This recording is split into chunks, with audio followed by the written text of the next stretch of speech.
এবার আমরা যে খবরের দিকে নজর রাখবো, ফের বাইক দুর্ঘটনা, ফের শহরে দুর্ঘটনার খবর পাওয়া যাচ্ছে। ইতিমধ্যেই যা জানা যাচ্ছে, আলিপুরে দুর্ঘটনা, সোমবার গভীর রাতে দুর্ঘটনাটি ঘটে। ফের বাইক দুর্ঘটনায় মৃত্যু। আলিপুর চিড়িয়াখানার কাছেই দুর্ঘটনা ঘটে সোমবার গভীর রাতে।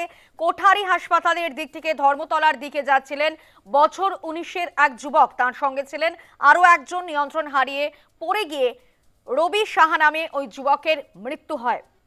তার সঙ্গে থাকা ব্যক্তি তিনিও আহত হয়েছেন। খবর পেয়ে ঘটনাস্থলে যায় আলিপুর থানার পুলিশ।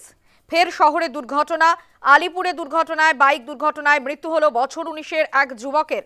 তার সঙ্গে ছিলেন আরও একজন, তিনিও আহত হয়েছেন।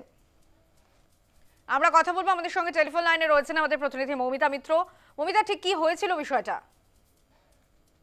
দেখো, গতকাল রাতের ঘটনা একটি বাইক দুর্ঘটনায় মৃত্যু হয়েছে। একেবারে আলিপুর চিড়িয়াখানার কাছে এই দুর্ঘটনা ঘটে। গতকাল গভীর রাতে কোঠারি হাসপাতালের দিক থেকে ধর্মতলার দিকে যাচ্ছিলেন বছর 19-এর এক যুবক, এবং এই বাইক দুর্ঘটনার জেরে একেবারেই রবি সাহা নামে সেই যুবকের মৃত্যু হয়েছে বলে জানতে পারা যাচ্ছে। এবং বাইকে আরো একজন আরোহী ছিলেন, তিনিও গুরুতরভাবে আহত হয়েছেন। আলিপুর থানার পুলিশ আধিকারিকরা তারা খবর পেয়ে ঘটনাস্থলে যান এবং সেই সময় এই রবি সাহা নামে ব্যক্তিকে উদ্ধার করা হয়। তারপরে তাকে হাসপাতালে নিয়ে গেলে মৃত বলে ঘোষণা করা হয়। অর্থাৎ আবারও একটা বাইক দুর্ঘটনার খবর আসছে, এবং সেক্ষেত্রে বেপরোয়া গতিতে চলার কারণে এই দুর্ঘটনার নাকি অন্য কোনো কারণ থাকতে পারে, মদ্যপ অবস্থায় ছিলেন কিনা এই ব্যক্তি, সমস্ত বিষয়টাই খতিয়ে দেখা হচ্ছে।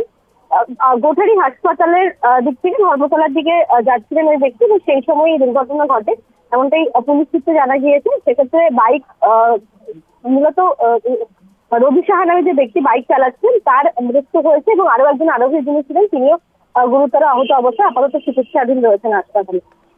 ধন্যবাদ মৌমিতা। আমরা কথা বলছিলাম আমাদের প্রতিনিধি মৌমিতা মিত্রের সঙ্গে।